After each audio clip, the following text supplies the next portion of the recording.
Warning, the following podcast is a shit show, and the individuals you are about to meet are idiots. Their opinions, anecdotes, and advice contain zero nutritional value.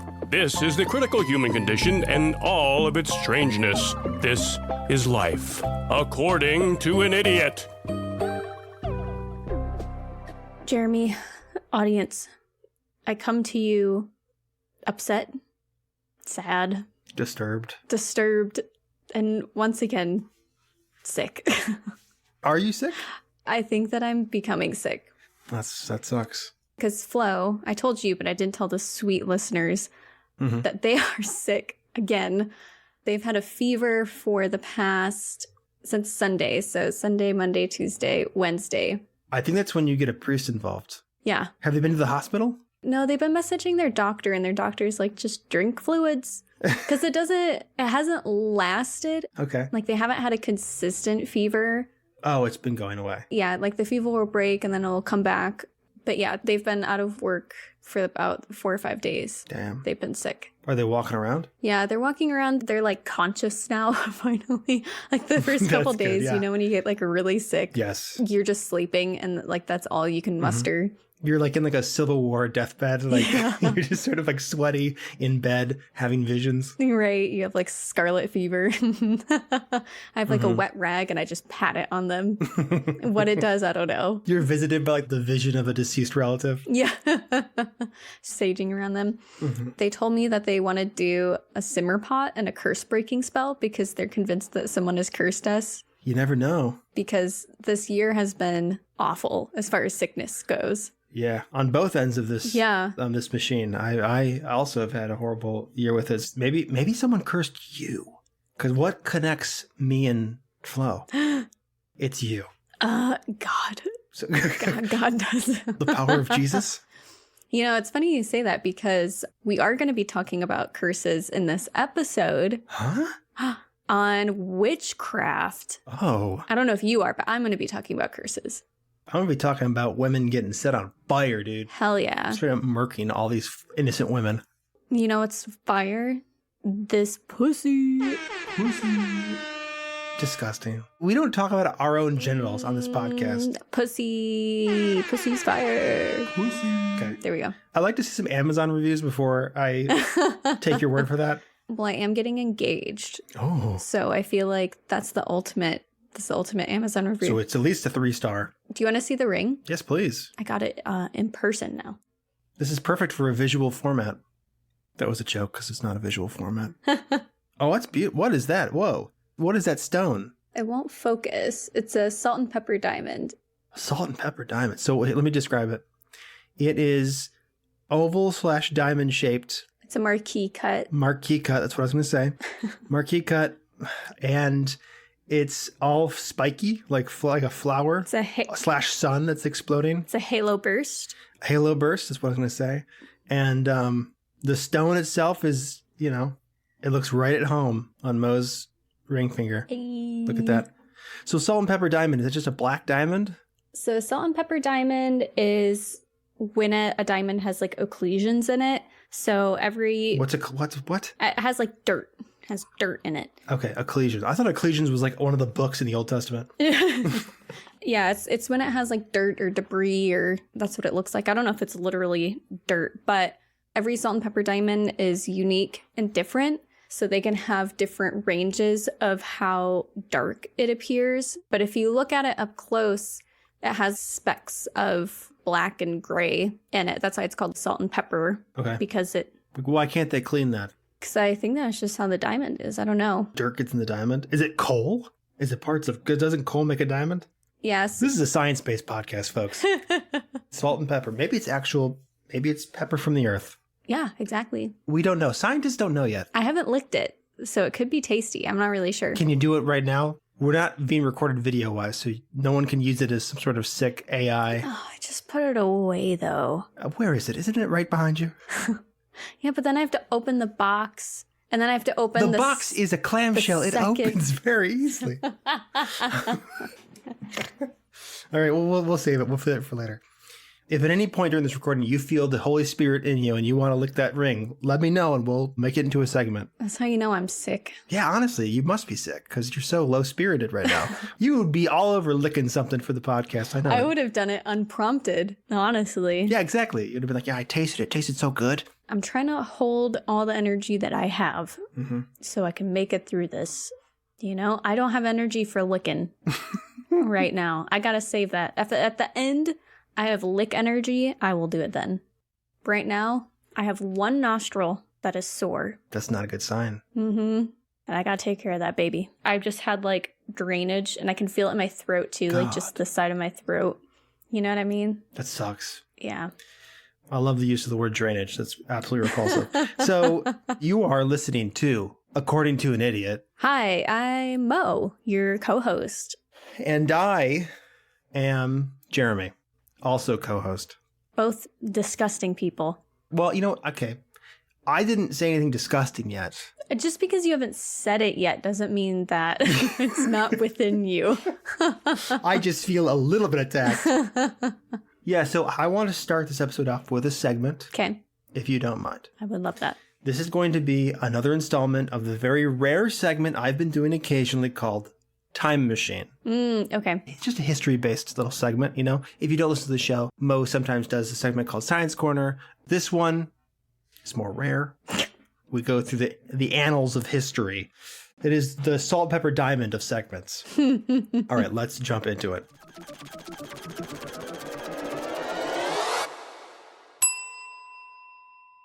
Mo, you're pretty gay.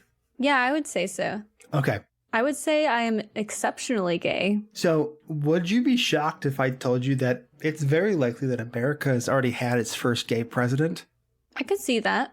I'm going to need you to be a little more bewildered.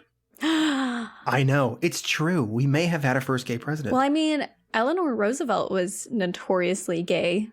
That was the first lady, though. I know. Was it the first lady? I'm sure there's plenty of first ladies that were gay. Women didn't have much of a choice. You married for status. But gay tends to run in the family. So if we have any gay siblings of the presidents, suspicious. Did you do that? Did you do that research? No, I don't know. Eleanor Roosevelt was the wife of the president. Okay. Well, she was also his cousin. Okay. Second cousin. Right. So that's still the family. That's still running in that family. Yeah. It's sprinting, one would say. Yeah. Because it's near incest. All right. So James Buchanan. You know James Buchanan, right? I was like, and your favorite president, James Buchanan. That sounds like a drag name. James the Bussy Buchanan was a lawyer, diplomat, congressman, senator, secretary of state, and eventually president of the United States. Buchanan's brief reign as POTUS ran from 1857 to 1861. His administration carries a dark legacy, with modern historians generally agreeing that his indecisive approach to slavery, at a time when the country was most divided over the subject, paved a clear path to the Civil War. So he's kind of considered he's called a dough-faced president. He kind of softballed everything. He didn't take a stance when the country was dividing. Kind of like a Bill Clinton. I guess so, because, our approach to Bill Clinton, our view of him is changing more and more by the decade. We're blaming him for more and more things. Yeah.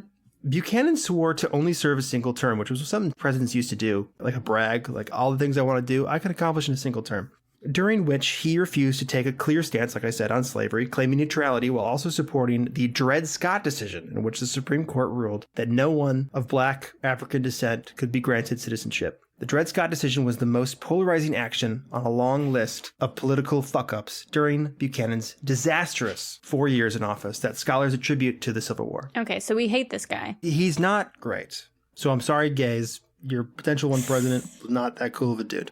During the last year in office, some southern states began seceding. Ironically, Buchanan had declared in his victory speech, quote, "The object of my administration will be to destroy the sectional party, North or South, and to restore harmony to the Union under a national and conservative government." As Buchanan left the presidency, the country was more divided than ever before, literally breaking apart. He campaigned for his vice president, John C. Breckinridge, but Breckinridge lost to the Republican nominee, Abraham Lincoln. And we love Abe. Mm-hmm. But back to Buchanan. In terms of all that stuff, I've said enough about his catastrophic impact on the country. Let's turn on our gaydar systems and see what we pick up, okay? All right. I want you to tell me if you agree that this man was probably gay or not, because it's still not known for sure. Okay. But it seems like a pretty open secret. Here's our first potential clue.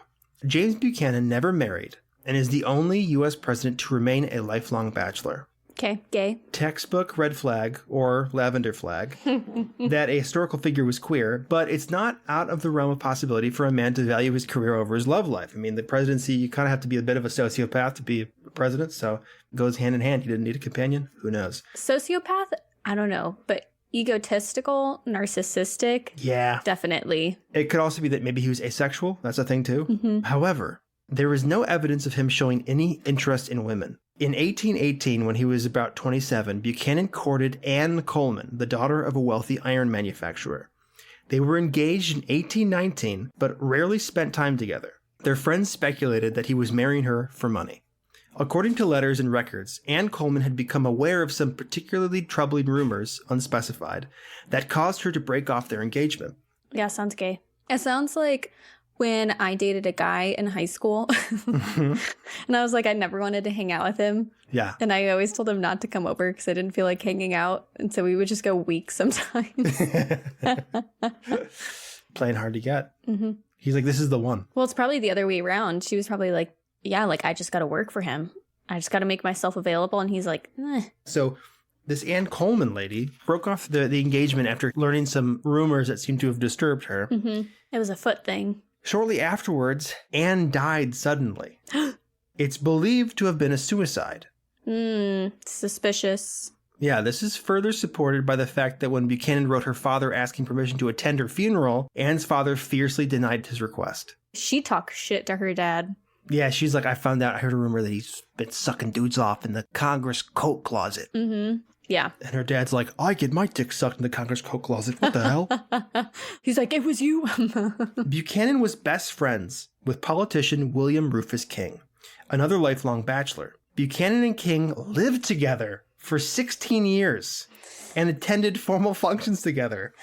Colleagues often commented on their unusual closeness, and former President Andrew Jackson referred to them as Miss Nancy and Aunt Fancy. Yeah, I mean, that's him calling them gay without having to say the words. Yeah, just say, oh, those two fellas are gay. Yeah. They were roommates. Exactly. In 1842, Buchanan, who was 51 at the time, was encouraged to marry 19-year-old Anna Payne, who was very interested in him. Buchanan refused and reported being totally uninterested. BFF William Rufus King wrote Buchanan in an 1844 letter, quote, I'm selfish enough to hope you will not be able to procure an associate who will cause you to feel no regret in our separation. Unquote. King had written that in 1844 while overseas as a diplomat. It was one of the few instances when the men were physically apart for a considerable length of time. Their letters to each other during this time were otherwise void of any emotional sentiments, a detail some historians theorize was deliberate effort by the two men, suggesting that they may have tampered their language, knowing that there was a greater chance of their letters being intercepted as mail traveled overseas. Mm-hmm. At the same time, in 1844, in a letter to his close friend Cornelia Roosevelt, Buchanan writes of King's absence, quote, I am now in the house with me. I have gone a-wooing to several gentlemen, but have not succeeded with any of them. I feel that it is no good for a man to be alone, and I should not be astonished to find myself married to some old maid who can nurse me when I am sick, provide good dinners for me when I am well, and not expect from me any ardent or romantic affection, unquote. After Buchanan and King were both dead, their nieces burned a majority of their private letters the two had written to each other. Suspicious. Lastly, Buchanan enjoyed talking and gossiping with women, but in all of his surviving letters to friends, he almost never describes women in any physical detail. This man was just a twink. Like, hey girls. Almost all of his friends were women. Hey ladies. Yeah. Everyone's like, Miss Nancy. Yeah. He's like, okay, listen. So I know we're dealing with slavery, and a lot of people really don't like that. It's not the vibe. So I don't want to talk about that. We're going to talk about something else. Mr. President, the Union is breaking apart. And he goes, ooh, it's giving Civil War. It's giving secession. Mm. He's like, period. Yeah, period. So, however, in his writing, it's littered with vivid descriptions of every man he encounters, including words like handsome, elegant, and good-looking.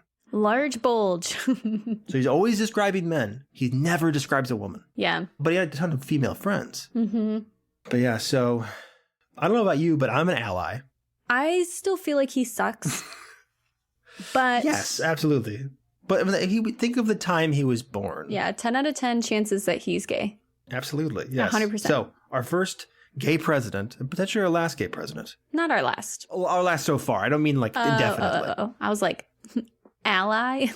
Never again. So I hope you enjoyed that. I did. I wanted to carry that to both of us because it's got history for me and it's got gay stuff for you. Perfect. I love that you Because that's all you are, apparently. you thought of me when Yes. coming up with your segment. And actually it works out perfectly because when we talk about queer people, there is a large portion of queer people that are drawn to witchcraft and the occult. Witch! So I feel like that's a great segue to start our segment about witchcraft, specifically European witchcraft. It differs Yes. all across the world, so we decided to stick to a specific area and go about it that way. And we'll probably have more episodes in the future where we talk about Absolutely. witchcraft in other areas. So I would like to because there's so much. I've picked up so much. And I, again, also focused on European, all that good white folk history, Yeah. the real creepy stuff. yeah, where we like to murder a bunch.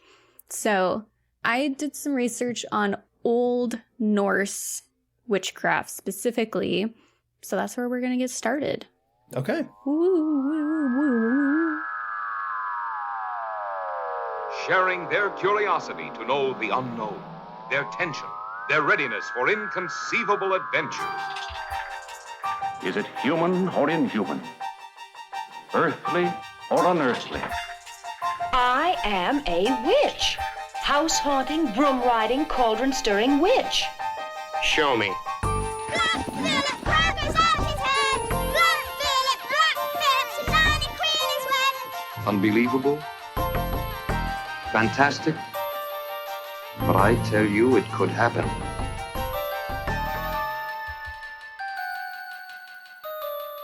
Okay, Jeremy, Mo. have you ever heard the term satyr? Like Mr. Tumnus? Not a satyr, but a say-deer. Apparently no. I apparently have not heard of this. They do sound very similar. So a satyr, like you're describing Mr. Tumnus, is like the half man, half goat. But a satyr,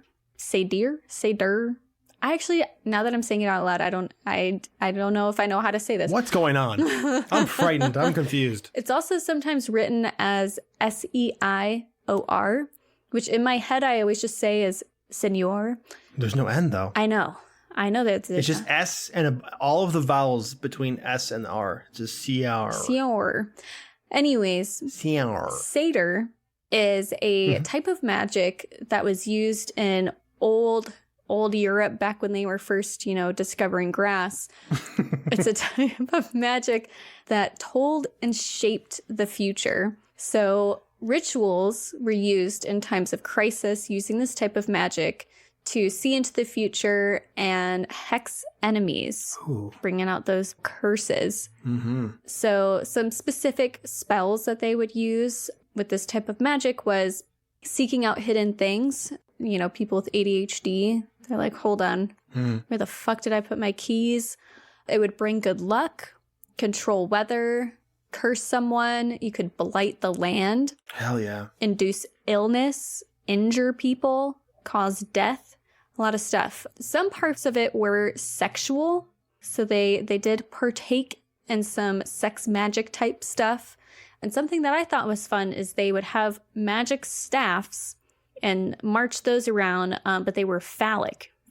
Isn't a staff naturally kind of phallic? But these were like dick staffs. Oh, like they're shaped like penises. Yeah, they were like dick staffs. See, I think staffs have always been, whether we knew it or not, phallic, like in a Freudian sense. If you're walking around with this big staff and you're walking with it in front of you saying, hey, everybody, this is me. Look at my staff before you even see me. Yeah, look at my big staff. Yes. Ooh, look at this shaft. It doesn't have the same kind of like gravitas as Hey, look at my penis real quick. I think having a staff was more effective, though. Yeah, and the perfect way to meld the two was just putting a dick on a staff, which is what they did. Like a severed one?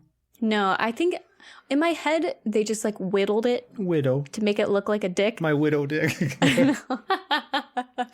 They didn't specify. They just said that they had staffs All right. that were phallic and sexual. Hell yeah, that's fucking awesome. Sex has always been tied with witchcraft. Mm-hmm. I would say more often, historically, in like a made-up, salacious way. Yeah, The witches and warlocks are fucking the devil on the cliff at night, under the moon. doing all the orgies. And they're killing babies and then having sex with each other afterwards. Right. I imagine it has a heavy tie to Christianity Oh, yeah. because, witchcraft is seen as a sin. What are other sins? Lust and desire and fucking and the devil. So they just kind of like threw it all together. Another aspect of this type of magic of Satyr were people entering trances, and they would interpret the world of the spirit. So it kind of had like a shaman aspect to it, where people would kind of knock out and give these interpretations of the future and these like tellings and prophecies. In pre-Christian Norse mythology, the satyr was associated with the god Odin, who's the god of war, poetry, and sorcery, and Freya, who's associated with fertility, wisdom, and seeing the future. It was very gendered, so it was primarily a woman's practice to perform magic and magic acts for people, but men did still partake. It was just severely looked down upon, and it was seen as like unmanly, and it was associated with homosexuality. It's like when you like D&D as a teenager. Yeah, exactly. You're gay. It's like, why aren't you playing football? All your friends are playing make-believe in the basement. Mm-hmm. And it's like, it's not gay, Dad. It's not gay.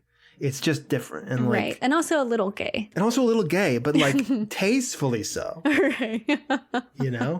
So what I like to have sex with men. It's just pretend. It's just pretend. Okay. Sometimes they hold you harder. Right. What? I don't know. Well, this is the really fun bit. Okay. So we're talking a little Norse mythology. This is like way back in the day, early BCs.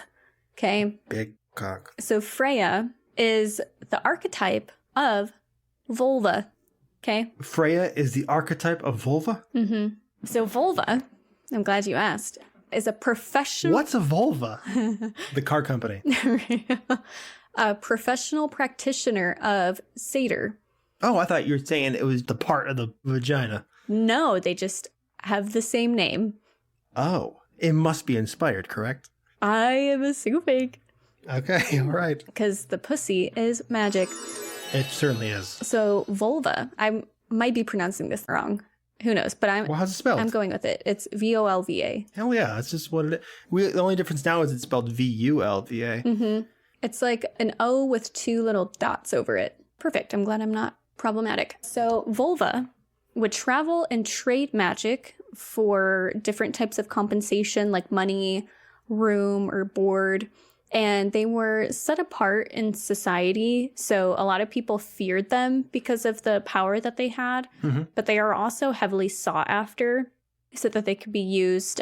So it had this weird dynamic where they were shunned, but they were also sought after. Yes. Okay. Yeah. That's what I found in my research is historically that was the case. Yeah. It was like everyone's like, no, I hate witches. And then whenever they needed a witch, they're like, hey, love your work. Exactly. They were like revered, but also hated.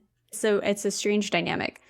So there's a story called the Voluspa, and it's also known as the Prophecy of the Vulva, which is a sick fucking name. Yes. It's the best known poem of the Poetic Edda, which is a collection of Old Norse poems, and it's considered the most important source of Norse mythology and Germanic legends. Wow. So this is like the main thing where we get most of our knowledge about Norse mythology. And they have this huge section about the vulva and this type of magic and how it was used and how it was seen and incorporated in society, which is really interesting.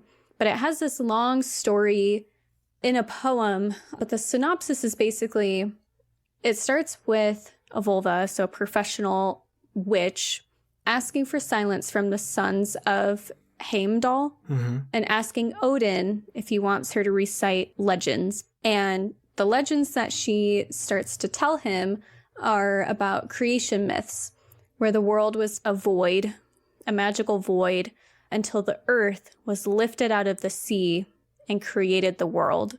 The order of the cosmos was then established by placing the sun, moon, and stars, which then created the day and night.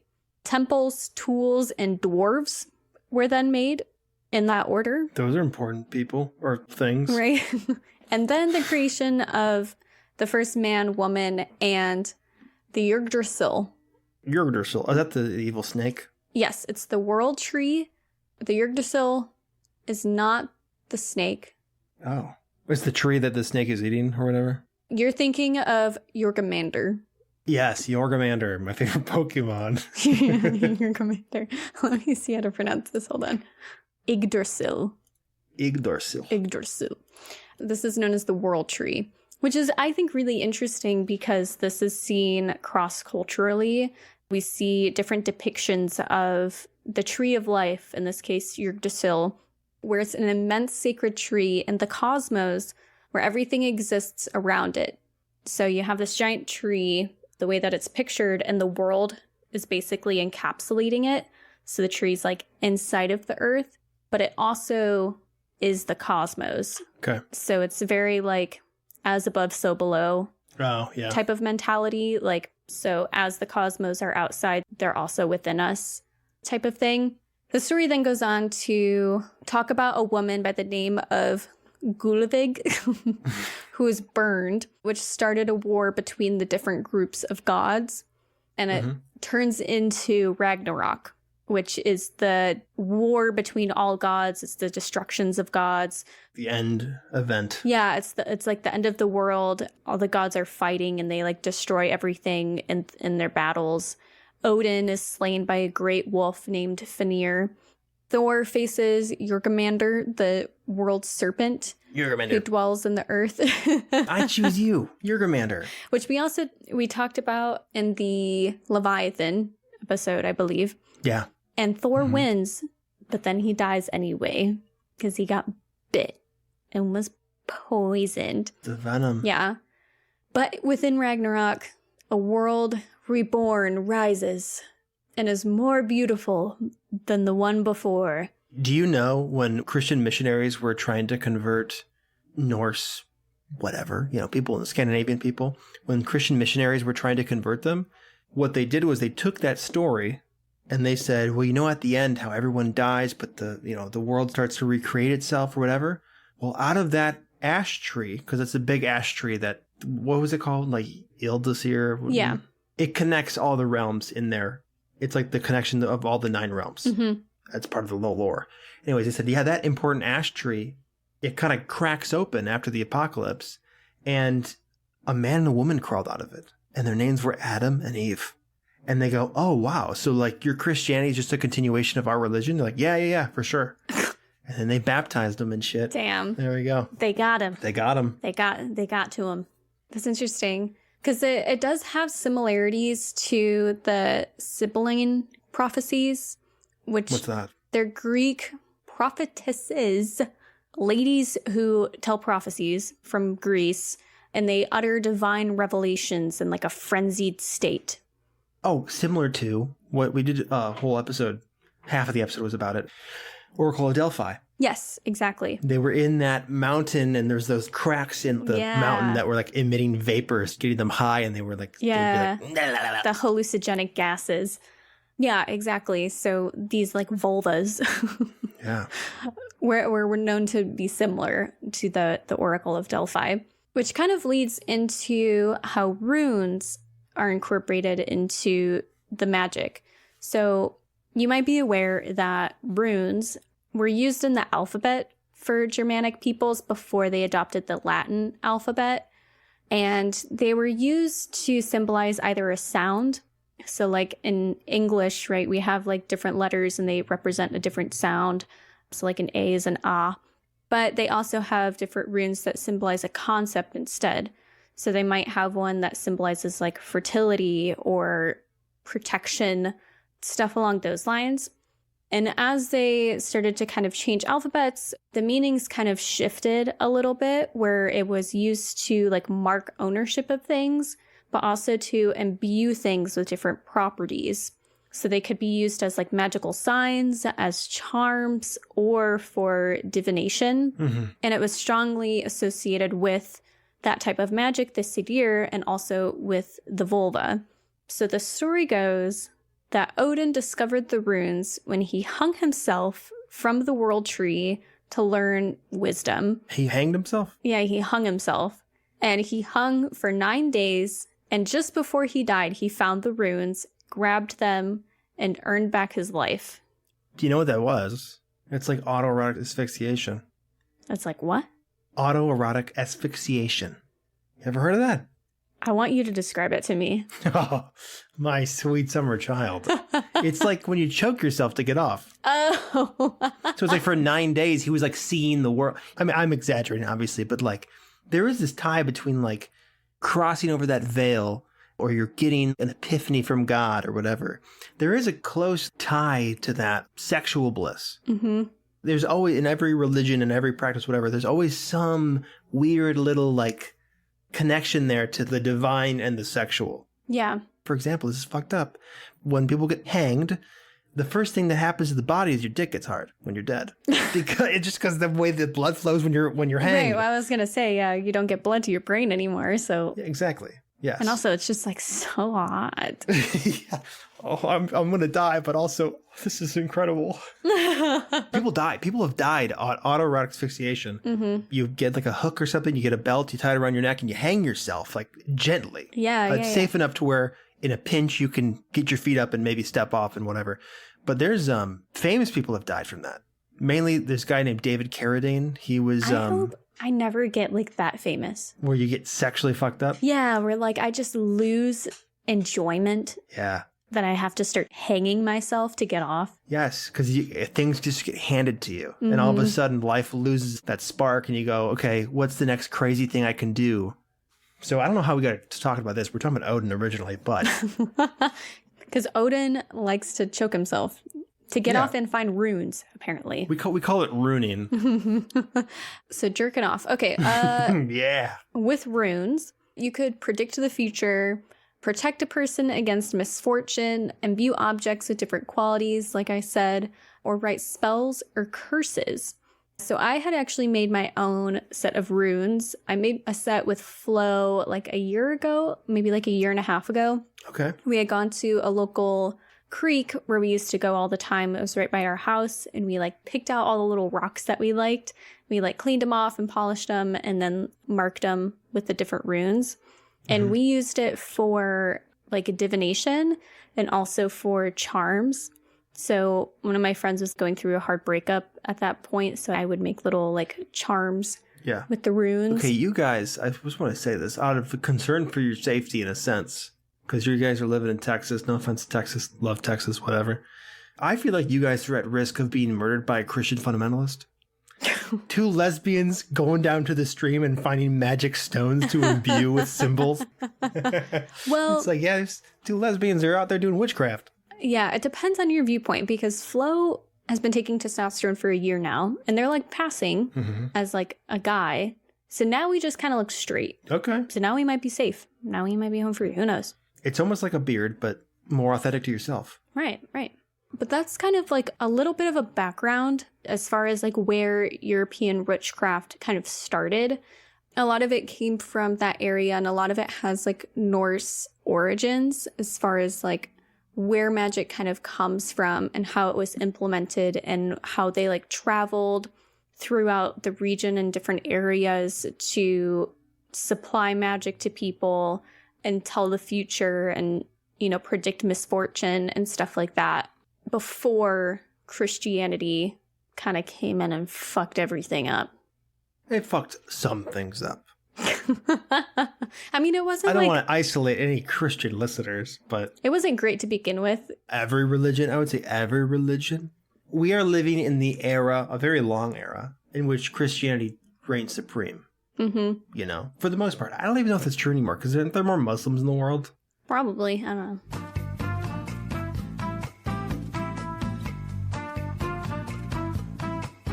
So I looked it up, and I don't know how PBS knows this, what kind of sick tricks they're doing to get this information out of the public, but Christianity and Islam is the two biggest religions in the world. Christianity currently has around 2.2 billion followers, and Muslims, there's 1.6 billion. Damn. Non-religious people that identify as non-religious, there's 1.1 billion. I think, how do they know? Like, obviously so much of it is generalizing, it's whatever, but They never fucking asked me. I think, exactly. Also, when was that data taken? I never got a call, so I'm feeling a little bit upset because I've recently found Christ and I would like to add to that number. No, but I feel like there are with Christians, because Christianity, there's so many different sects of it, S-E-C-T-S, not the dirty thing adults do, sects of Christianity. And I feel like so much of it is almost borderline secular. And like my family growing up, we were Christians, but like we were pretty much non-religious. Yeah.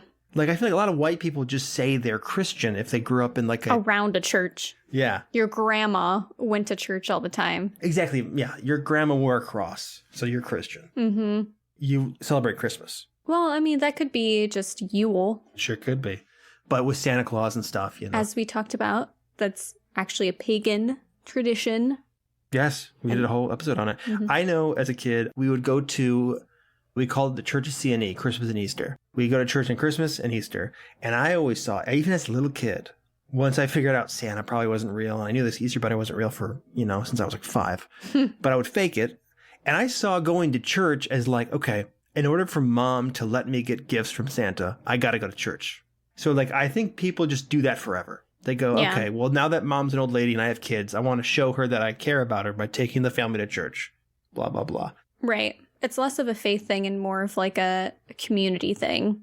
Tradition. And that's the biggest thing about tradition. Church. That's the most important thing, in my opinion. It's like, it is a very helpful tool. Right. It's community. People get a lot of financial help from churches. We're deviating. Oh, I have so much notes to read. You're going to hate this. We have to wrap up. That's the end of my notes, though. Just wanted to give like a background of kind of where witchcraft started in European society. And Jeremy, I think you're going to talk about some of the highlights of where witchcraft went. We're going back to Europe, folks. Yeah, that's where we started, and that's where we're going back to. That's right. Well, we started really in Scandinavia. Yeah. Which is technically different than Europe. Okay, well. You fucking buffoon. Okay. I don't know geography. I'm gay. So, oh, wow. Okay. You're going to have to bear with me through this, because I think I might lose you halfway through this. Okay. Why are you squishing your tits together? I'm fidgeting so I can pay attention to what's happening. My tits are fidget spinners. Okay, so what I'm going to mainly talk about is witchcraft in Europe, particularly the persecution of witches. I look fucking ripped when I squish my tits together. Okay, I'm so glad this is going in one ear and out the other. So I was listening. The persecution of witches. Yes. During the 15th through the 18th century, this is like 1450 to like 1750, most of the European continent experienced tremendous changes socially, religiously, economically, and technologically. Wild time. Yeah, a lot of shit going on. A lot of shit going on. There were so many people squishing their tits together back then. This span of history is now classified as Europe's post-medieval period, and it stretched on from the close of the Middle Ages up until the dawn of the First Industrial Revolution. So when we first started doing industrial things. Okay. All right. Like trains. I think a little bit before trains. Burning coal. Yeah, probably. Finding coal. First, we got to find it. Then we got to burn it. And then we're going to find salt and pepper diamonds and we're going to lick them. Yeah. We're going to sell them to lesbians. Marked up. 50%. So the post-medieval period was a time of enlightenment, noted for its peace and prosperity, an era of human brotherhood, a rare period of harmony in which no government was corrupted, and the working class was lifted out of poverty by the sheer will of a newly forged egalitarian utopia. If that sounds too good to be true, that's because it's a lie. I was going to say, what? Yeah, the post-medieval period was a chaotic time characterized by corruption, civil unrest, and near constant war, with a couple plagues added for flavor. So this was the early 1700s, you said? This is the mid-1400s. 1400s. All the way to the mid-1700s. So who were the monarchs during that time? Do you know? We're going to go into it kind of. It's going to be the Holy Roman Empire. Okay. but not to be confused with the Roman Empire, which fell like hundreds of years before this. Right. So there's a Voltaire quote that says the Holy Roman Empire was neither holy nor Roman nor an empire. It was just sort of like a, kind of hard to explain, but it's like a religious collection of territories and countries that are all fall under the Catholic Church and are reigned by the Holy Roman Emperor, who I think was like Charles the First or some shit. Yeah, and that's when Queen Mary the First. Yeah. Yeah. Are you going to talk about her? No. Okay, perfect. But like, I probably should have. Is that cool? You got any good info on her? Yeah. Queen Mary. Bloody Mary? Yes, Bloody Mary. She was Bloody Mary because she was devoutly Catholic. And if you know much of anything about the monarchy, and if you don't, this is one important bit, is that there was a lot of contention over what the religion was in the UK at the time. So Protestant, Catholic, there was a lot of upheaval about that. So Bloody Mary, devoutly Catholic, and a lot of Europe at that time was Protestant. We'll go into that a little bit. And so she just started killing everybody who was Protestant. So that's how she got the name Bloody Mary. She grew up in the church. She wasn't like a nun, but a similar type of devotion kind of thing. Yeah, But something interesting about her is that she hadn't married yet. She hadn't had sex, but she started growing a child in her stomach. So she thought, being extremely religious, that she was the second Mary, the second Holy Mary, and that she was going to birth the next Jesus Christ because she also had never had sex. Okay, well, 9 months passes. Everyone thought she was crazy, by the way. Everyone thought she was insane. Yeah. 9 months passes. No baby. Her stomach is growing, but no signs that she's going to give birth. A few more months pass. She explodes. It turns out it was a tumor. Yep. And she had cancer, and she died. Isn't that fucked? That's disgusting, right? Insane. There's something so tragically disturbing about a young woman who thinks she's pregnant, but she's in fact riddled with cancer and tumors. Mm-hmm. It's almost symbolic where it's like, I am carrying Christ. It's like, no, you're just full of shit. You're full of cancer. Well, it's fucked up too because a lot of higher society during that point of time also died of cancer because they were just putting lead on their face. Oh, yeah. With makeups. The white makeup that they had and their skin would like start to fall off and stuff. Oh, yes. Like, the first Elizabeth I, Queen Elizabeth, she apparently was wretched looking. Yeah. Actually scary to look at. She had like fucked up teeth and she had a gaunt face and she was bald and she wore wigs and she had a pocked face from like, I think smallpox or some plague she caught. There was a lot of rumors too that she was a guy. Yes. That she was actually a guy, which is like a whole other thing that I won't dive into, but it's a really interesting story if you look. You should do a mini on that. You should look into that because you're the one who told me about that, and like you should do that. Could be a fun little mini. I should do that. I did a TikTok about it, a few years ago, and I was like, I started it with like, did you know that some people believe that Queen Elizabeth I was in drag, that she was actually a man? Yeah. And so many people in the comments were so angry with me. They're like, this has been disputed. She was not a man. And I'm like, obviously. It's just a conspiracy. Yeah. Obviously, it's a conspiracy theory. And I stand by it. Yes. And Joe Biden injects adrenochrome into his penis from the blood of dead children. And George Santos is conservative because he hates himself. And he's gay. And all that's true. Okay. Anyways, so sorry to derail you so hard. Let's blow through this. So, war, unrest, corruption, plague. On the brighter side, mass exploration led to the first documented circumnavigation of Earth. The age of feudal lords came to an end, or at least started to, and serfdom would be abolished as capitalism came into view. I know we feel complicated feelings about capitalism now, but at the time that was pretty cool. A step up. Step up 2. Governments began to secularize, along with politics in general, as religion was gradually removed from the seats of power. The scientific revolution led to mind-blowing advancements in math, physics, astronomy, biology, spanning from Copernicus all the way to Isaac Newton unveiling gravity and other nerdy fanfare. And most importantly, which will come up later, this period saw the invention of movable type with the printing press. So an invention that streamlined printing and revolutionized European society by standardizing language, increasing literacy, and allowing for narratives and ideas to be shared faster and farther than ever before. So all of a sudden you can get a book that isn't written by a monk. More people could start reading. So religion, obviously we're talking about witchcraft. Religion's going to be a huge deterrent to all that. Right. Religion caused much of the conflict during this period. More specifically, the Protestant Reformation, which coupled with a handful of other religious tensions would cause a chain reaction of societal panics, such as the persecution of people accused of heresy, and more specifically, witchcraft. Mm-hmm. So witch hunts that were collectively carried out between, circa 1450 to 1750 across Europe resulted in roughly 40,000 to 50,000 executions.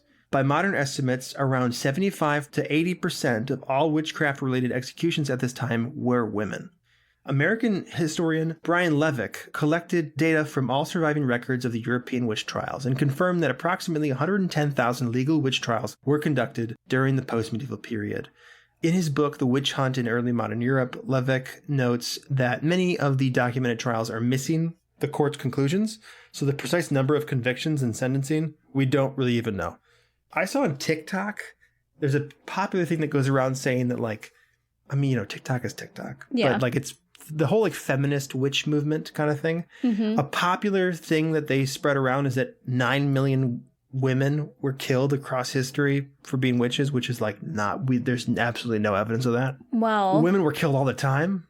they get to tap into the cosmic collective, so maybe you should listen to women.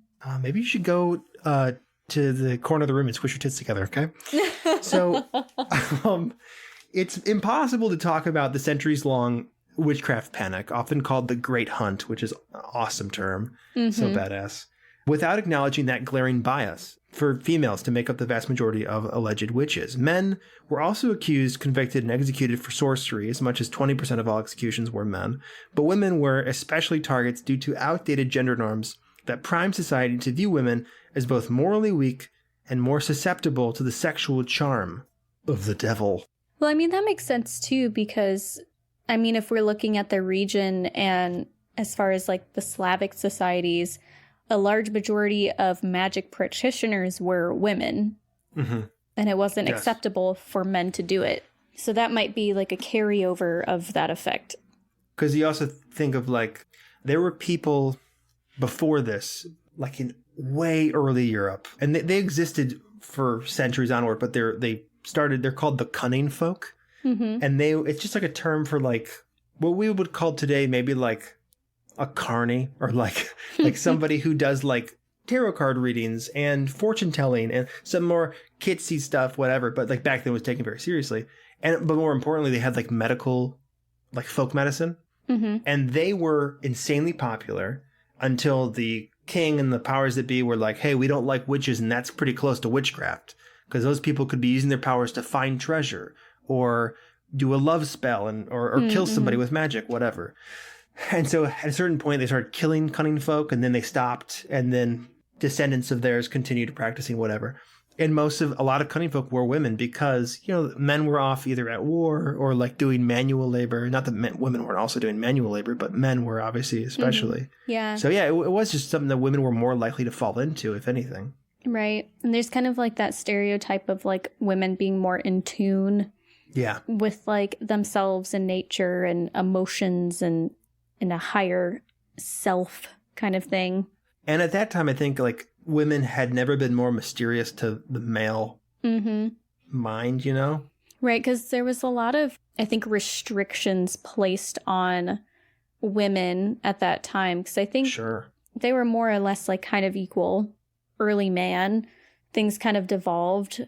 Christianity kind of spread. There was a lot of demonization of women and lust and stuff like that. The patriarchy started to form. Yeah, the patriarchy started to form. But that was not just Christianity, too. Women were treated badly in a lot of different religions and 100%. whatever. Yeah. Almost all of them. Because I think that women were just treated badly. They're seen as totems and trophies and objects. Right. So the clear discrimination against women by inquisitors, judges, and the general public have led to certain groups labeling the witch hunt as a gendercide. Have you heard of this term? It's a newer term. I haven't.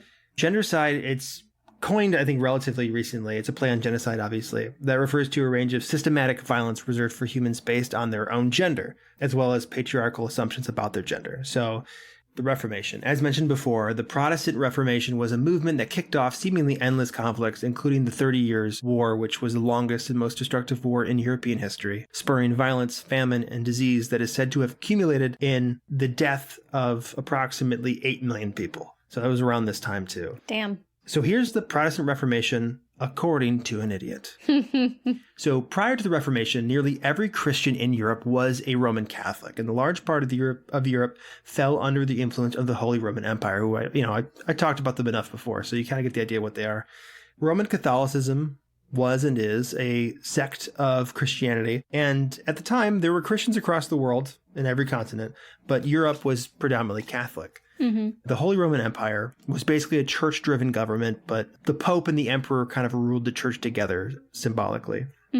Regardless, the church played a massive role in daily lives of most living people in the Holy Roman Empire. The church was seen as a sort of caretaker of people's souls and was responsible for any and all social programs too. So they weren't just teaching you stuff, they were also like taking care of the poor. Okay.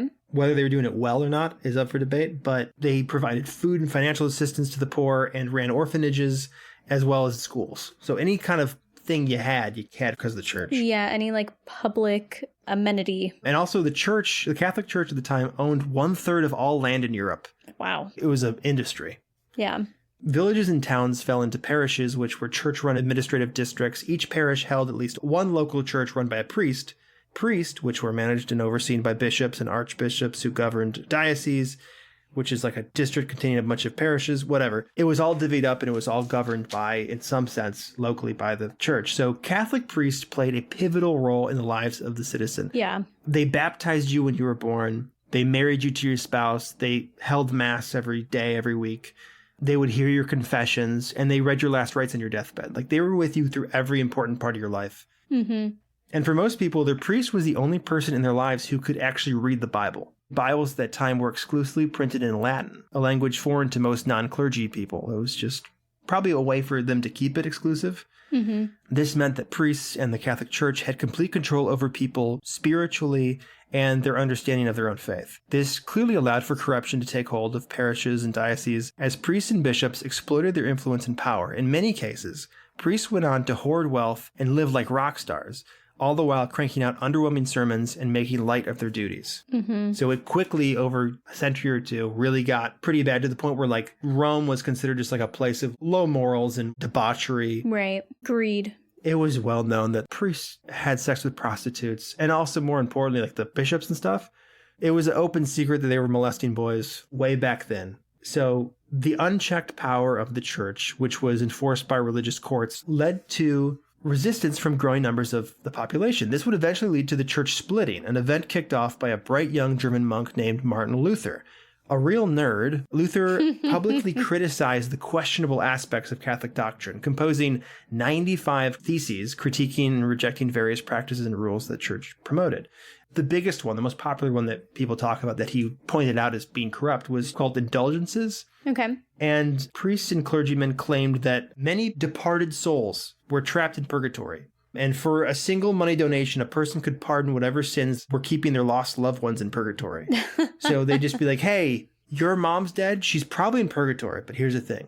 You give us some money, we can talk to the big man and we'll make sure that she goes to heaven.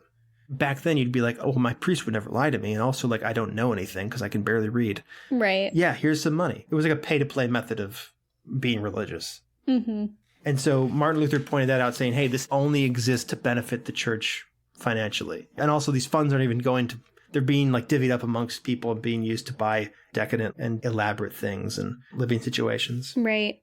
And there was already like expectations to give money to the church anyway. Right. Pretty blatant corruption. So in Wittenberg, Germany, Martin Luther caused a big commotion and he started preaching about how the Catholic doctrine was corrupt, and he started Protestantism. As word spread, dissenting monks began burning books of Catholic laws and protests spread across Germany and Europe. Luther went further, condemning the Pope, basically saying that no one, even the Pope, could speak or act on God's behalf, and priests were sinners too and should not be the sole translators of the Bible. And Luther argued that a believer should be allowed to read and interpret the Bible themselves because the Bible was the Word of God. Typically that would be tough, but as luck would have it, around that time, books were becoming more accessible than ever due to the printing press. So people started reading the Bible for themselves and interpreting it differently and interpreting it through like the Protestant lens. They were like, I thought women came from the sky, but they just fucking yanked it out of Adam's rib. Yeah. I've been lied to. That's hot. I've been lied to this whole time. Isn't that why women have one less rib than men? Is that true? Do women have one less rib than men? I don't think so. I don't think it's true, is it? I don't think so. Oh, it's true. Let me Google that. No. Oh, yeah, that's a lie. We both have 12 sets of ribs. We have 12 ribs? There's a lot in there. I'm trying to feel them right now, but I can't really because I gained so much weight. That's depressing. So the Protestant Reformation amassed a huge following, sparking conflict and pushing the Catholic Church to respond with their own movement, the Catholic Counter-Reformation. So the Pope and his top dogs formed a council in Italy, and over an 18-year span, they gave the church a facelift, basically. They made internal reforms, they planned out missionary campaigns, they beefed up any problematic doctrine that the Protestants had criticized, and they worked to retrain priests to eradicate the systemic corruption and abuse that had turned people away. So the Reformation and Counter-Reformation also inspired the church to create an official office of inquisitors. This office oversaw investigations within Catholic communities that aimed to root out heretics, defining heresy as pretty much anything that wasn't Catholic belief. Inquisitors, obviously, that's where the term Inquisition comes from. And there had been Inquisitions in the past, but what would be coming, which was 3 different Inquisitions. There was the Spanish Inquisition, the Portuguese Inquisition, I believe, and then the Roman Inquisition, which is what we'll be talking about. But it kind of unraveled and triggered what we'll be talking about, which is the witch hunt. Okay. It began to include witchcraft in its list of unholy threats to Catholic society, as it fell under criminal behavior according to Catholic laws, similar to people who just weren't practicing Catholicism, like Jews and Muslims, or just being secular. It's tough to accurately say how big of a role the Roman Inquisition played in the unraveling that led to the witch hunt hysteria, as evidence does suggest that a majority of classic witch trials were conducted by local, unofficial inquisitors. It was kind of like a fad. Like it triggered vigilante inquisitions. Right. It was like your HOA. Yeah, yes. That one neighbor who's like, yeah, you didn't go to church that day, must be Protestant. Honestly, absolutely. Or like they do weird medical stuff. They make salves and they make potions or whatever for people. They have a dick staff. They have a large wooden penis they carry around. It must be witches. But nevertheless, the centuries-long Inquisition got the ball rolling on the persecution of witches in post-medieval Europe, a craze that would lead to thousands of deaths. Just as the printing press put the Bible in the hands of average folks, it also allowed for other texts to be revived. One such text was Malleus Maleficarum, which translates to Hammer of Witches, a guidebook to 15th century witchcraft written by Heinrich Kramer. We'll get to him in just a second. The book enjoyed a second life during the Inquisition as concerns of witches escalated, with the book becoming the quintessential rulebook on investigating and punishing witches. This was a mistake, as Malleus Maleficarum was incredibly inaccurate and problematic. The info within the book would be instrumental in informing the treatment of witches at this time. Right, like if they sink, they're a witch. I love that so much because it's like, either way, the person dies. Right. We're going to drown you with weights tied to your body. If you float, you're a witch. If you drowned, we made a big mistake. Then just don't fucking drown me, dude. Like, what? Right, aren't there other ways to know if I'm a witch? So we're going to talk about the Hammer of the Witches now. A little bit of backstory before the post-medieval period that we were just talking about. From around 900 to 1400 AD, witchcraft was well known and considered fairly taboo, but not targeted by Christian authorities. In fact, in 1258, Pope Alexander IV ruled that witchcraft was not to be investigated by the church. At the time, inquisitors, basically friars that were educated in the ways of witchcraft and evil stuff, were sent out by the church to investigate heresy. So this was an ongoing thing, an ongoing whatever. It just became an official office during the Roman Inquisition. Okay. Still, the Pope insisted that the church leave witch hunting to local authorities, unless an inquisitor had concrete proof of cases involving manifest heresy. Manifest heresy was defined as praying at altars of idols, to offer sacrifices, or to consult demons. In this earlier period, the church did not consider the use of magic to be clear-cut heresy, just rooted in superstition and the old false religions of long ago. Despite Pope Alexander's 1258 canon insisting that church not meddle in local suspicions of heresy. In 1320, the Catholic Church had a hot new stepdad known as Pope John the 22nd. At that point, you just pick a new name. Right. If you're the 22nd John, maybe that's a sign to pick a new one. So John the 22nd gave inquisitors the green light to start hunting down sorcerers and prosecuting them. For a while, the inquisitors, basically just nerdy church cops, were free to investigate the more serious cases of heresy. Then in 1484, Pope Innocent VIII, on the request of some German slimeball inquisitor named Heinrich Kramer, he issued a decree that deemed all witchcraft and related fringe practices to be heresy and fully denounced it. And actually, I have his decree right here. So he says, all women who shall not have sex with me shall be deemed heretic and die. So Pope Innocent VIII said, it has come to our ears, not without great pain to us, that in some parts of Upper Germany, Mainz, Köln, Trier, Salzburg, and Bremen, many persons of both sexes, heedless of their own salvation and forsaking the Catholic faith, give themselves over to devils, male and female, and by their incantations, charms, and conjurings, and by other abominable superstitions and sortileges, offenses, crimes, and misdeeds, ruin and cause to perish the offspring of women, the foal of animals, the products of the earth, the grapes of vine, and the fruits of trees, as well as men and women, cattle and flocks, and herds, and animals of every kind. Oh my God. Vineyards also, and orchards, meadows, pastures, harvest, grains, and other fruits of the earth. So, pretty, like, what the fuck was that? I know. They're gonna poison everything. Like what? Fruits, orchids, orchards, I have a whole list. Let me women, go through this exhausting list. Cattle, birds, goats, dogs, pigs. Yeah, pigs, little kids, big kids. Another big point he said too was like they also make men unable to get erections.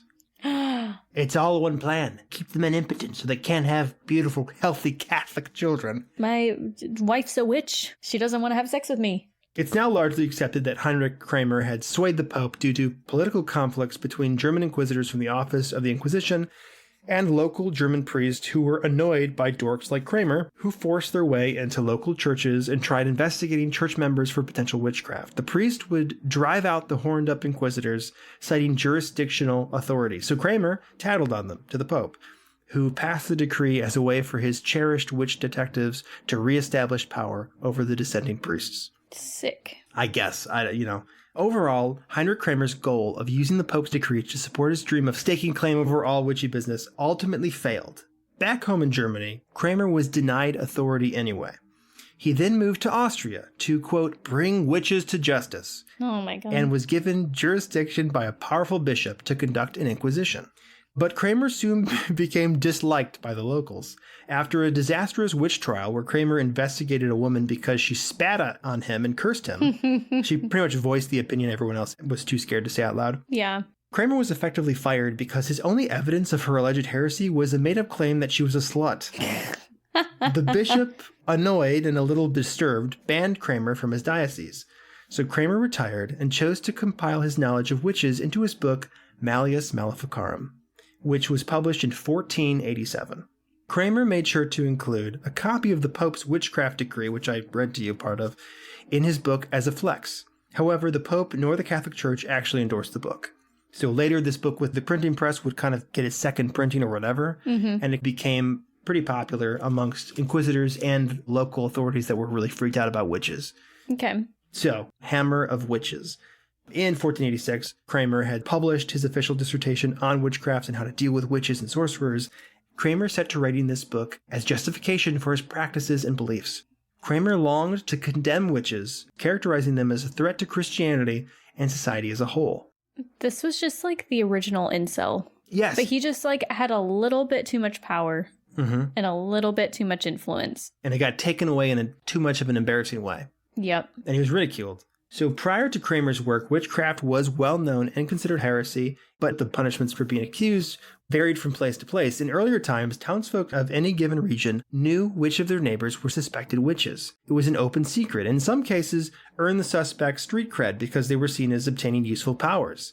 Mainly fortune-telling, herbal remedies, stuff like that. It wasn't until the church began establishing stricter rules and opinions about heresy and witchcraft that witches gained an evil reputation. It's interesting to me that, like, just knowing herbal remedies, aka just, like, having common sense, and, like, some scientific knowledge was seen as witchcraft.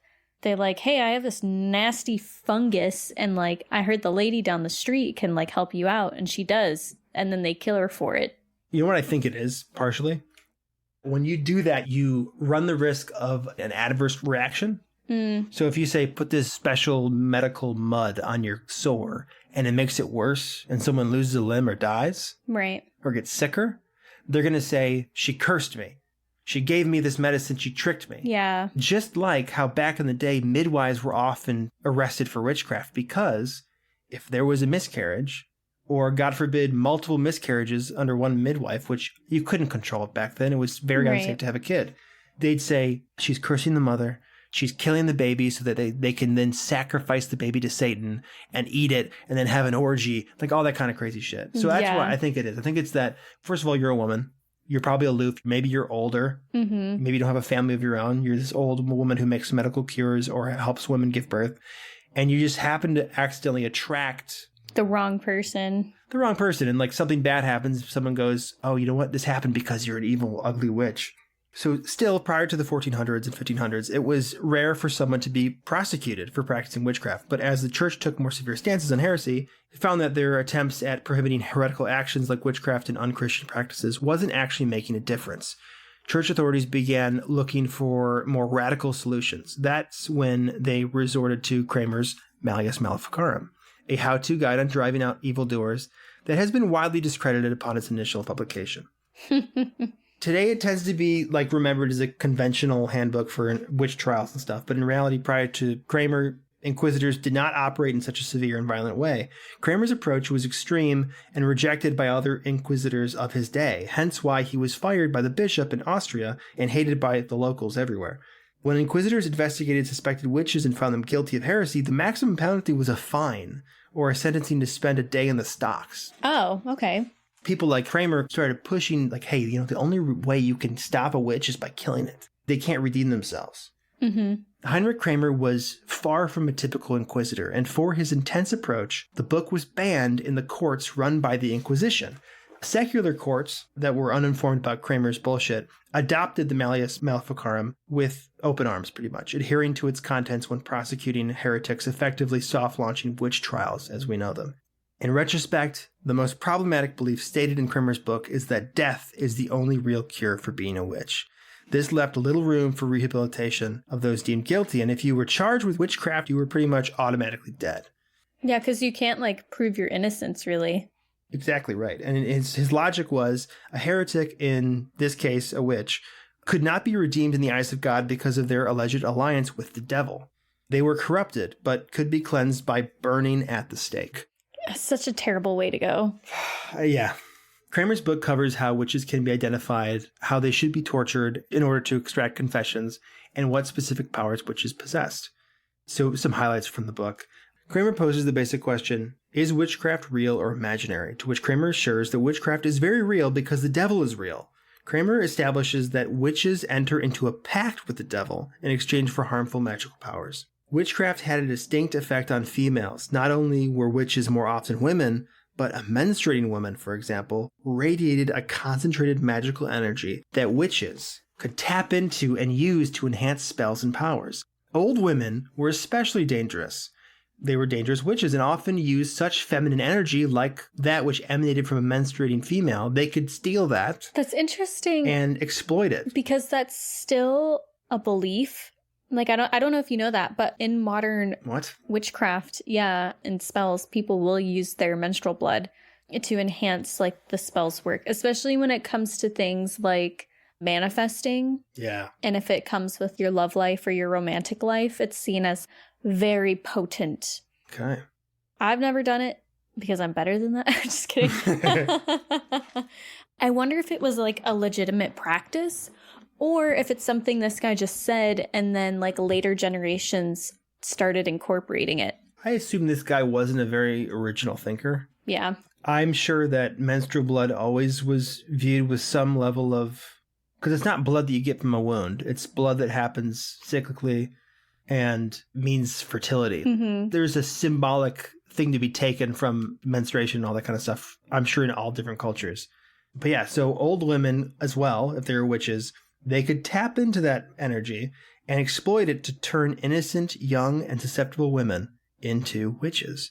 He claimed that the very stare of a woman, young and old, held magical energy. A wicked old woman could use her intense stare to influence others. This phenomenon was called fascinatio, or the evil eye. I feel like this is just the way that women communicate because they had to develop some method of communication that men couldn't interpret in order to like stay safe. And he saw it as like an evil thing. Absolutely. Yeah, so the evil eye. And elder witches could extract the energy from a menstruating woman's stare to power their own spells. Kramer posits that wherever there is maleficales, which is an archaic term I butchered, meaning misfortunes that appeared to be caused by malicious intentions, wherever there was that, there must be witches. So wherever there was a misfortune that someone said, this can't be accidental, this has to be, that means there's witches nearby. Pretty much anytime something bad happened. Any coincidence? Yes. So this expanded the playing field, making it so that anyone suspected of harming others could be suspected of witchcraft. According to Kramer, there's 4 things a person had to do to cement their standing as a witch: deny the Catholic faith in whole or in part through verbal sacrilege, to devote themselves body and soul to the devil, to offer up to the evil one himself infants not yet baptized, and to persist in diabolical filthiness through carnal acts with incubus and succubus demons. Oh my god. Can I have sex with a succubus but not do the rest and still be all right? Well, that's the problem. You're opening a whole door when you do that, though. Because you don't just have sex with a succubus. It's like if you give a mouse a cookie. Right. If you give a demon pussy. He's going to want your eternal devotion. Yes, exactly. And you're going to love it. It's going to be the best you ever had because it's a demon. What if I'm just like really good at saying no to everything else and I only have sex with the succubus? I would say for good measure, we should burn you. Okay. Because you don't want that spreading. You don't want that empowerment spreading. So I'd say especially kill you on the spot. Did I ever tell you, like way back when, I don't remember when this was, I might have been in high school, but I found this website where guys, and maybe women too, I don't really know, but they give you the blueprint of how to summon a succubus to have sex with, how to summon demons. Did I ever tell you about this? No. Yeah, it was like a whole forum too, where they would talk about their like experiences or whatever. And they would say like, oh yeah, if you ever do this, you can never undo it. Like they're so jealous. That's what they say, yeah. Yeah. And if you ever try and sleep with someone else, like a human, they'll kill them. Yeah. Because they want you like all to themselves. It's like, it's in a way the male fantasy, right? Like it's this hot winged bitch with massive tits fucks the shit out of you in your sleep. Wild. It was so wild. The last point, carnal acts, was of great importance to Kramer, and sexuality played a major role in his theories and prosecutions. As you'll remember, an inciting cause of his expulsion from the diocese in Austria was his obsession with one defendant's deviant sexual history, alleged. Kramer claimed that if a woman could not be easily recruited by other witches, the coven would arrange for a male devil, either a sorcerer or literal incubus, to seduce the helpless woman. Their seduction would be the gateway drug to full-blown witchcraft. That sounds so hot. How can I join in? Why aren't like God's angels doing any of this? Right? Numbers would go up if angels were as rock and roll as demons. Right. If they were just as hot. Like, we don't even have to do anything. Just like take your shirt off, you know? Yeah. Jiggle those tits around. So, an incubus is a male-presenting demon that seeks to engage in sex with sleeping women, seemingly for the purpose of forming a bond with the victim and reproducing. According to legend, the offspring born from a human-incubus union were witches, demons, or human hybrids. A succubus is the female variant of an incubus. A succubus is often described as a beautiful woman with beastly features such as claws or wings, and according to real folk beliefs, they need semen to survive. Both incubi and succubi, that's the plural form, appear in some form to their victims within dreams. Continued hookups with these demons was said to slowly drain the victim. In the case of incubi, their female victims can suffer health decline, mental illness, and even death if their incubus affairs continue on for too long. It just sounds like someone who already suffers from mental illness.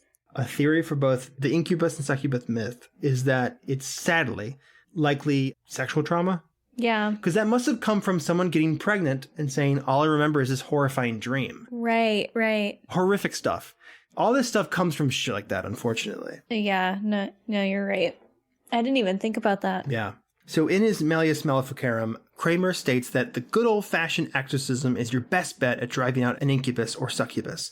Other cures for sex demon possession include Catholic confession, blessing oneself by making the sign of the cross, recital of the Hail Mary, or oddly enough, just physically moving the victim to a different location.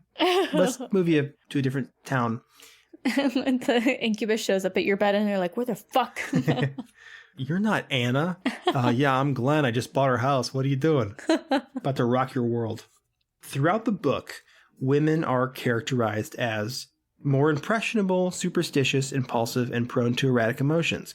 All of these supposed traits inherent to women made them far more likely to succumb to witchcraft.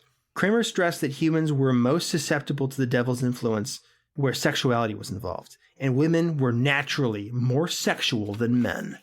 Of course. They got tits. And they gotta do stuff with them. And they got vulva. The book warns of a woman's high risk of being indoctrinated by witches and devil worshippers, quote, as is made plain by their many carnal depravities. And the hammer of witches established lust and carnal desire as the heart of witchcraft, repeatedly criticizing the insatiable lust that all women possessed. So, kind of a compliment. So basically the formula is female horniness drives women to make dirty, stinky sex with devil.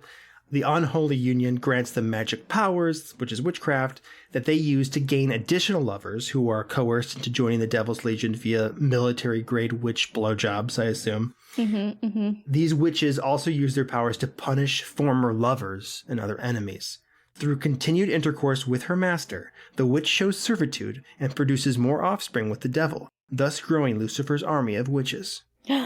So basically, like, if you have a crazy ex, she's a witch. Right. I think that's really where part of that comes from. It's like, oh, she's so crazy, you know? All I did was cheat on her, and she's such a bitch to me. She won't leave me alone. Yeah, she's like always talking shit. I hate her so much. She's a fucking witch. Anyways, this is, of course, all bullshit. Kramer and his peers pulled out of their asses, but it forever changed the perceived nature of witchcraft and would be the main reason why women made up the majority of witchcraft convictions and sentencing.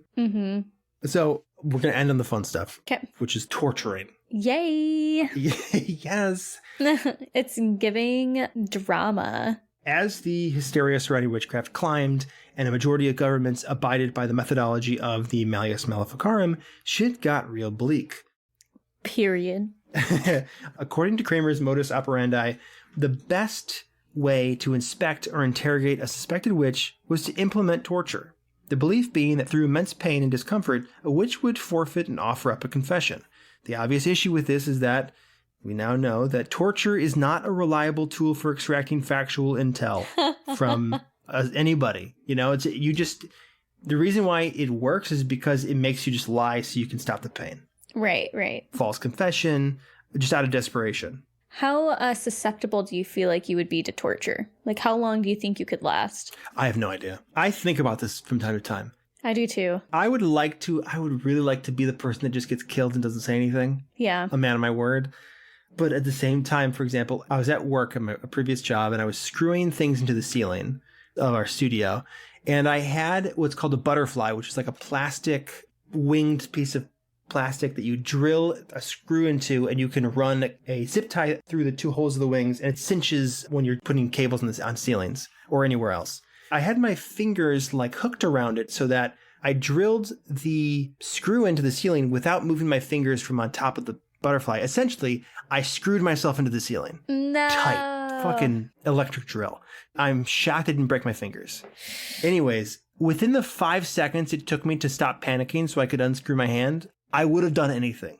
Like, I would have chewed off my own arm. You know what I mean? Like, in that moment, I understood. I would so give up information if I was tortured because, like, that shit hurts. And when you're in that kind of sudden pain, like, I would never have done it to myself. Your brain goes into, how can I get away from this? Yeah, you know? yeah. So I feel like all it would take for me is like an overhead light. Right, yeah. Someone like turns on the lights that come with the room. And I'd be like, no, I can't do it. That's great. The lights that come with the room. I'll talk. I'll talk. Turn it off. Please turn on a lamp. Cats like that. Every time I turn in, I'll do it for fun sometimes in the living room. The big light. We never have it on. We have lamps. And I'll turn it on because sometimes we have to look for something.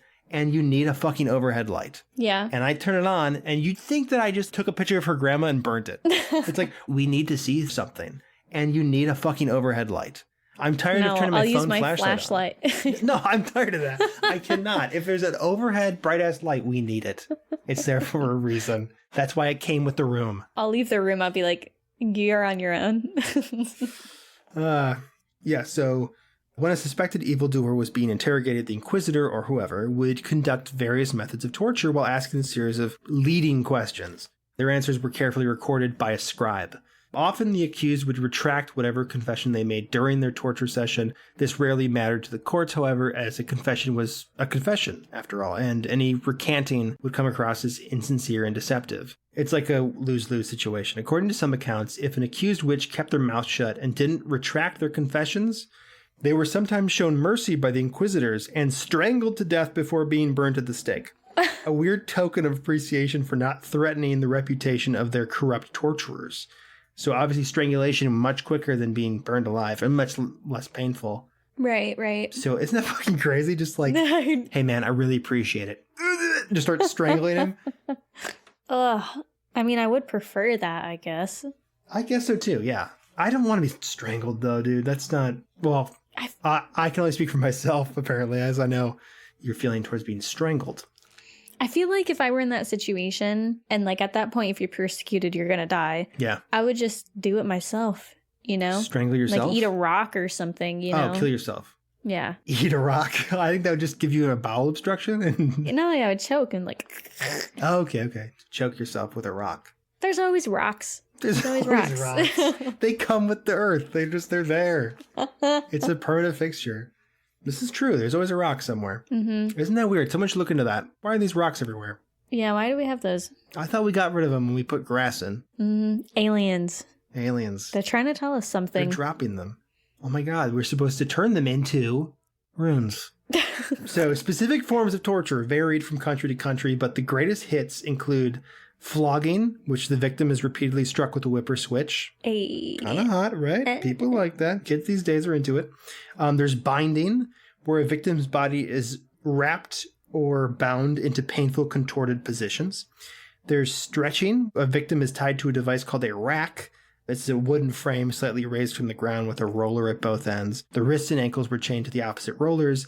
And during interrogation, a ratchet was attached to the top roller, and that would be used by turning a handle and gradually pulling the chains, increasing the strain on the victim's shoulders, elbows, knees, and all other joints. So you're just stretching them from both ends. Excessive stretching resulted in dislocated joints, torn muscles, and even loss of limbs due to body parts separating from the immense tension.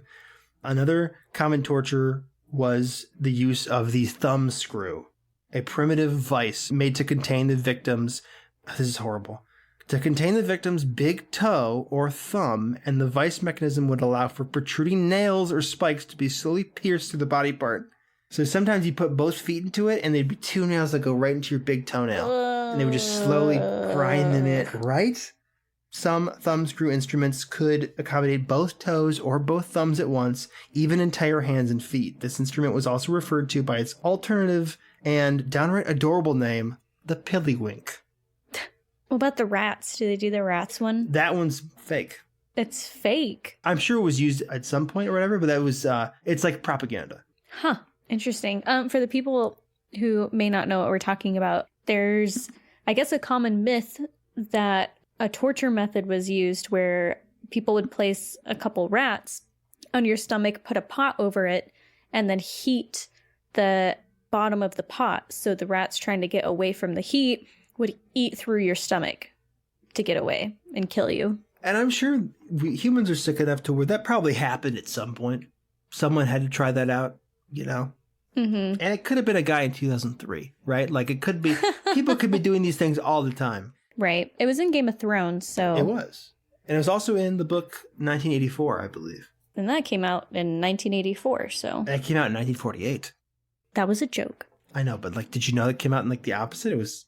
The author was writing it in the 40s and just, like, flipped around the numbers. Mm-hmm. Rats. By far the most common and visually distinct torture method was called the strappado.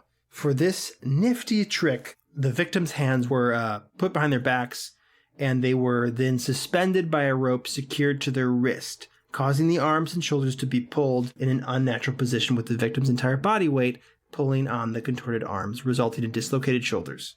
The heavier someone weighed, the more pressure was applied to their shoulders and arms. Sometimes weights were added to the victim to inflict maximum pain. The strappado could only be used for roughly 1 hour without resting, as continuous suspension would result in death. Damn. Some versions were built atop towering wooden structures so that the victim was suspended over 10 to 20 feet. This method was nicknamed reverse hanging. Yikes. In certain places, the property of convicted witches and heretics was automatically transferred to the church or government. Of course. A practice that was certainly exploited and corrupted by authorities to acquire high-valued land, making this an efficient vehicle for revenge, as almost all investigations led to confessions and convictions, maybe even an execution. So, how this ended. The decline of the trials happened between 1630 and 1750. So despite what pop culture tells us, the Roman Inquisition and witch trials were met with a fair amount of doubt and criticism. Not everybody was on board with it. By 1653, the Inquisition assessed its records and published in a statement that they had, quote, found scarcely one trial conducted legally. Skeptics now wholeheartedly agree that the use of torture had resulted in false and unreliable testimony, and yet, as the Inquisition lost steam and witch trials began to peter out across late 17th century Europe, a number of regions witnessed a stark peak in trials just before it died out. For example, in the American colonies from February through May of 1693, the Salem witch trials, we did a whole episode on, saw over 200 colonial settlers accused of witchcraft, out of which 30 were formally charged. 19 out of those 30 were executed. In Austria, the Salzburg trials lasted 15 years. Damn. And led to 139 executions. In 1674, Sweden saw its peak. During the Torsaker witch trials, 71 people were executed in a single day. Fucking hell. That's insane. That's the downside of it. Right. In the Scottish seaside town of Dornoch, a modest boulder sits in a quiet garden. Placed there centuries ago, the moss-spotted rock known as the Witch's Stone commemorates the very spot where the final legal execution of a witch was conducted in the British Isles. In 1727, a woman called Janet Horne was accused of practicing witchcraft. The accusations made by neighbors soon reached authorities, and Captain David Ross, Sheriff of Dornoch, conducted an incredibly brief assessment of Horne and her daughter, determining that both showed clear signs of witchery. The two were arrested and sentenced to be burned at the stake. Horne's neighbors had spread rumors that the wicked mother had used her daughter as a pony, claiming that she rode by night to meet with the devil, who shooed her beastly child's hooved hands and feet. In reality, Horne had been displaying odd behavior around town, what some experts now suspect was a result of onset dementia. No. And her daughter had merely been born with a birth defect that affected her hands and feet, causing them to appear deformed like hooves of a horse. While in custody, Horne's daughter managed to escape and flee to parts unknown. Janet, however, remained in bondage and shortly after would be stripped naked, painted with hot tar, and forced in a barrel that was paraded through town by officials in a customary ritual meant to publicly humiliate the supposed witch. The parade ended once they reached the clearing where Horne, naked and caked in tar, was tied to a wooden stake and burnt alive. In 9 short years, the Witch Trials Act, which defined witchcraft as a crime punishable by death, would be repealed, and with it, the centuries-long hysteria that pitted people against their fellow countrymen and spawned thousands of unjust executions across Great Britain was over. And now we remember that by this little stone in a garden in Scotland. And by talking about it Yeah. on a podcast called According to an Idiot. But yeah, I mean, that's 1727, a handful of decades before America became a thing. Right. In the scope of history, that was yesterday. It's so wild. I think the last person that was charged with witchcraft was like the 1970s Right. in some European country. But yeah, crazy time to be a witch, man. Actually, this is the best time to be a witch because you don't get killed. Right. It's interesting to me to see like the transition of like where witches were held in society. Yeah. We'll definitely need to do like another episode about practices they do and stuff like that. This was like a cool deep dive of the origins and like the consequences. Yeah. Jeremy, before we head off, what is your good vibes? This is my good vibe. It's related to witchcraft. It's bittersweet, I think.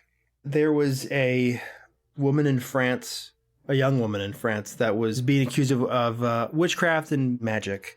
She was being interrogated, whatever. The one statement they have from her, they said, "Do you have the design of changing to quit these abominable pleasures?" They asked the 22-year-old, to which she replied, "No, I will not be other than I am. I find too much content in my condition." Aw, I love that. Talking about like standing up for yourself. That had to be tough back then. I mean, better to die as you are than subdue yourself Live a miserable existence where you're just something else. for the rest of your life.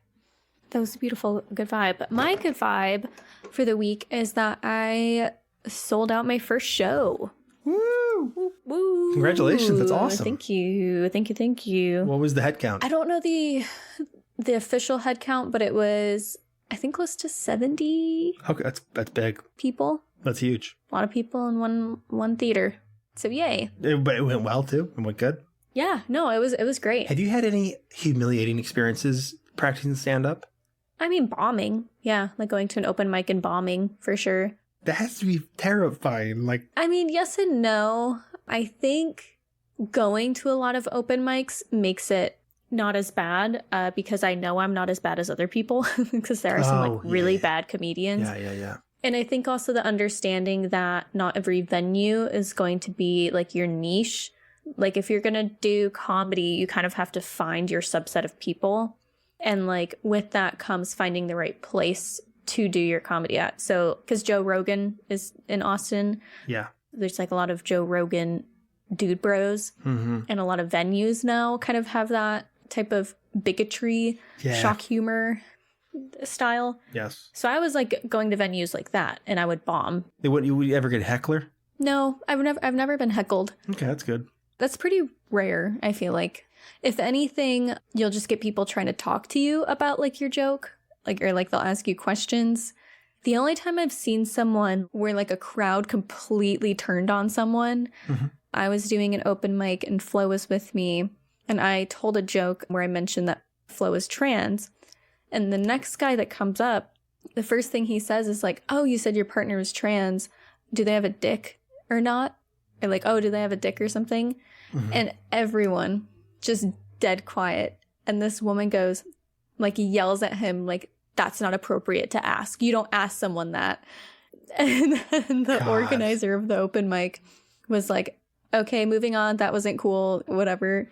And he like doubles down on it and was like, "Well, I don't know. That's why I'm asking. I don't know if it's okay to ask. That's I'm you know, whatever. Like, oh, it's a joke or something." And I was just like, and then later they'll say, "You know what? You can't even ask questions around these people." yeah, exactly. You'd hope that a comedian would have enough social literacy, to be like, yeah, absolutely not. It's not going to go well here. It's the opposite. And you get so many guys that like if the audience doesn't laugh at their jokes, which like to be honest at open mics, people aren't really paying attention to you anyway. Yeah, that's like drinking and hanging out. Yeah, or like it's just other comics and they're focusing on their own material. Yeah. And they'll get so mad. They'll get so mad that no one is laughing that they'll end up just like berating the audience. God. Of like, "Oh yeah, you guys aren't liking that. All right, well, I guess we got a bunch of sensitive people in the crowd," or like, "Oh, I bet you guys like crystals too," or just like. So my good vibe is that I found my niche, I found my people. That's awesome. And I sold out my first show. So yay. Upwards and onwards, I say. Yeah. So if y'all liked this episode about witchcraft, please let us know if you have any other ideas or things that you want us to talk about, or if you just want to say hi and tell us good job. You can email us at accordingtoanidiot@gmail.com. Stay up to date with when new episodes are released or news, other shenanigans going on by following us on social media on Instagram and Facebook at According to an Idiot and on Twitter at IdiotsAccord. We also have a Patreon that you should definitely take a look at if you haven't. We have ad-free listening, exclusive episodes, early access. You can vote on topics. There's a whole lot of fun stuff on there. Definitely check it out. Even if you just want to support the show, it's a great help.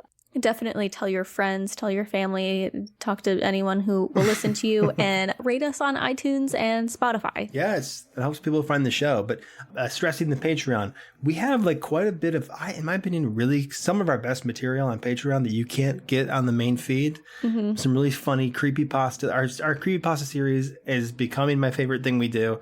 Yeah. And I think like if you're a fan of the show, even if it's just for 1 month, pay the, $2? Are just $2 tier still getting? Not the creepypastas, I don't think. The videos, no. But that's the other thing too, is we got videos on the Patreon too. We got videos. Oh yeah, if you pay $5, you see the videos. Also, we just launched a website, so you can find all of our episode recordings. I'm going to try and start uploading transcripts for our hearing impaired crowd. There are transcripts. Oh yeah. Well, we have transcripts. And all of our episode recordings. Yeah. And I was talking to Jeremy about possibly doing merch stuff. So definitely check out the website. Let us know what you think. If there's anything else that you want on it, let us know. Also, it was entirely made by Mo, correct? Yes. This is you? Yeah. That's crazy. Thank you. It looks great. I think it's super, super cool, and it's fun just to check out. So check it out. You can stream our episodes right from the website, and I'll put a link to that in the description of this episode all future episodes. Yeah, I believe I put it in our link tree too, so you should be able to find it there. And if you're wondering about the name, because the website's called seeingsnakes.com, right? Yeah. That's the name of our LLC, just to avoid confusion. Right, because in our grand scheme of things, it would be cool if we could branch out and do like other podcasts or other ventures. Yeah. So we chose that name so that we could branch out and do other things. And seeing snakes is an old phrase, right? Old English term for being obnoxiously drunk. Fantastic. Love it. But anyways, thank you for listening. Yes, thank you, everybody. This has been According to an Idiot, and I will see you in time. We love ya. Bye.